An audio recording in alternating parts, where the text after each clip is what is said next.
Hey guys, so today I just wanted to talk about 10 coasters that I think are the most underrated. So, in this context, basically that means that they didn't get either a lot of media attention when they were new, or for whatever reason, they've sort of just fallen off of enthusiasts or the general public's radar. These are rides that, while maybe not the best in the park, they're still very fun. And let's say, it might be between the second and fifth best roller coasters in their parks, depending on how many coasters they have. They're definitely worth a ride. Or, even at some lesser known parks, they might be the star attraction, but in general, that park just doesn't get a lot of exposure. Number 10 is Hollywood Rocket. This is a Mora coaster that is all around a lot of fun. I really like the onboard soundtrack, the vertical lift hill, the non-inverting loop, and the drop over the brake run that goes near the entrance to the Mummy. I know this ride is popular, as it often has a wait of 45 minutes or longer, but it seems to have kind of taken a backseat to newer things Universal is building, particularly related to Harry Potter World, although this is understandable to a degree. Hollywood Rocket is 10 years old, and allegedly has gotten rougher since I last rode it in 2015, but the level of fun and uniqueness of this coaster was enough to crack my top 10. Number 9 is Viper at Darien Lake, and this is definitely going to be a controversial pick. Viper is one of my favorite aero looping coasters. I'd rank it maybe slightly below Tennessee Tornado and the late Great American Scream Machine, but to me, what sets this aero apart from other aero coasters is that it was probably the smoothest that I've ridden. I only rode it once a few years ago in the second row, but headbanging was really remarkably minimal for an aero.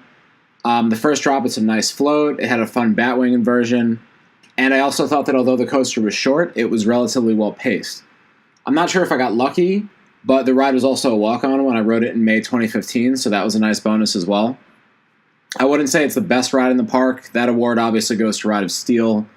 I also haven't been on Tantrum yet to evaluate that, but it was sort of the surprise of my visit to Darien Lake, and I'd highly recommend going on Viper if you go there. Number 8 is Colossus the Fire Dragon at Lagoon.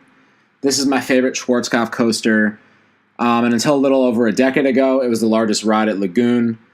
It's basically since been surpassed in size and intensity by Wicked, and of course the excellent Cannibal, but it still delivers a fun ride. It has a good first drop, some cool back-to-back loops, and some forceful helixes. Number 7 is Grizzly at King's Dominion. So this is going to be another controversial pick. This ride is nowhere near the biggest or most intense wooden coaster, but it delivers a fun ride through the woods. I think part of the reason I consider it underrated was that I was really expecting it to be a poor ride, given that the other Grizzly at Great America in California is considered a terrible ride, and I had just had a rough wooden coaster experience next door in the Racer. Instead, this ride has decent drops and some nice pops of airtime, and I really like the woodsy setting.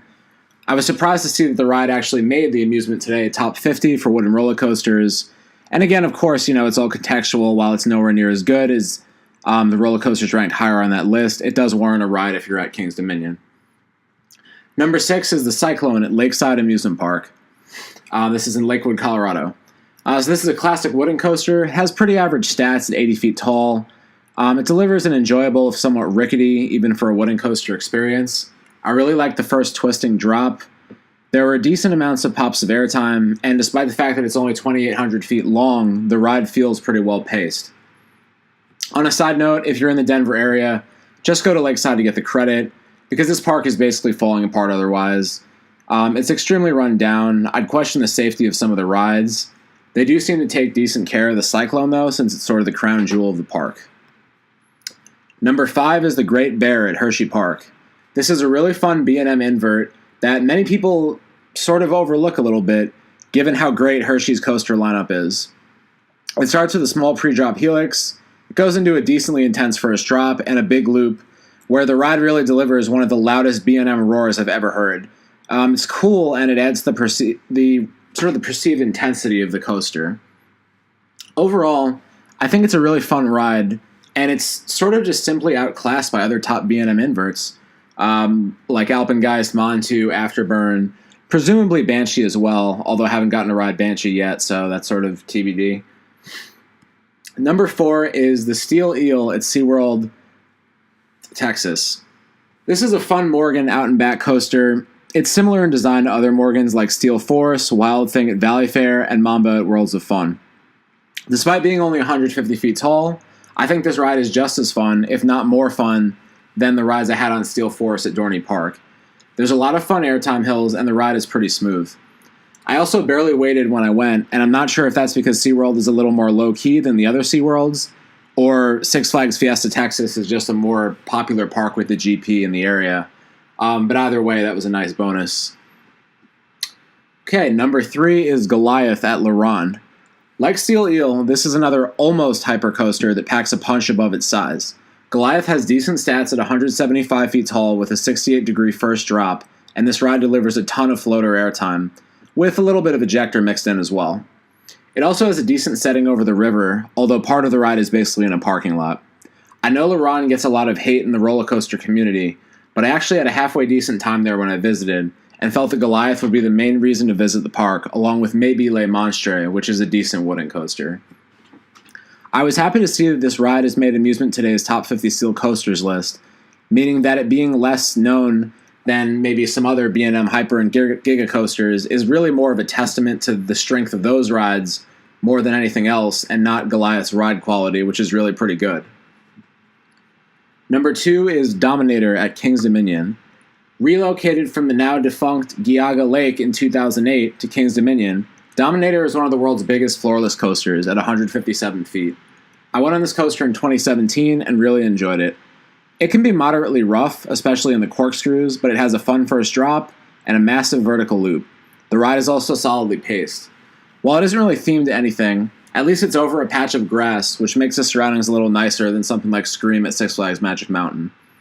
Overall, it's probably my second favorite floorless coaster, only slightly behind Superman Krypton Coaster at Fiesta Texas. And finally, number 1 is the Swamp Fox at Family Kingdom in Myrtle Beach. I went into this ride with a very low expectation, given that it's only 72 feet tall with a 62-foot tall drop and reaches a speed of 50 miles an hour. I was blown away at how much airtime this thing has. The first drop ejected me out of my seat, and the subsequent hills had a good mix of floater and ejector airtime. I came off in shock of how good this ride was, and I would love to re-ride it next time I'm in the area. It's probably the most intense wooden coaster I've been on that's under 100 feet tall, and among the best in that category as well. Overall, it's an incredibly underrated ride that you should definitely check out if you happen to be in Myrtle Beach. And I also wanted to give some honorable mentions, the first of which is The Legend at Holiday World. This is a good ride. It's really just overshadowed by the greatness of the park's other coasters. Next is Apocalypse at Six Flags Magic Mountain. It's a really fun GCI wooden coaster with some cool special effects, but it's really just simply overshadowed by how great Magic Mountain's coaster lineup is. And finally, I feel that Tailwind and Hydra at Dorney Park are both very underrated. Both aren't the biggest or the best B&Ms in their respective categories, but they deliver very fun rides and don't seem to really get the exposure that similar coasters do. Okay, that's it. Thanks for watching, everyone. Stay tuned for more reviews on GKM coasters.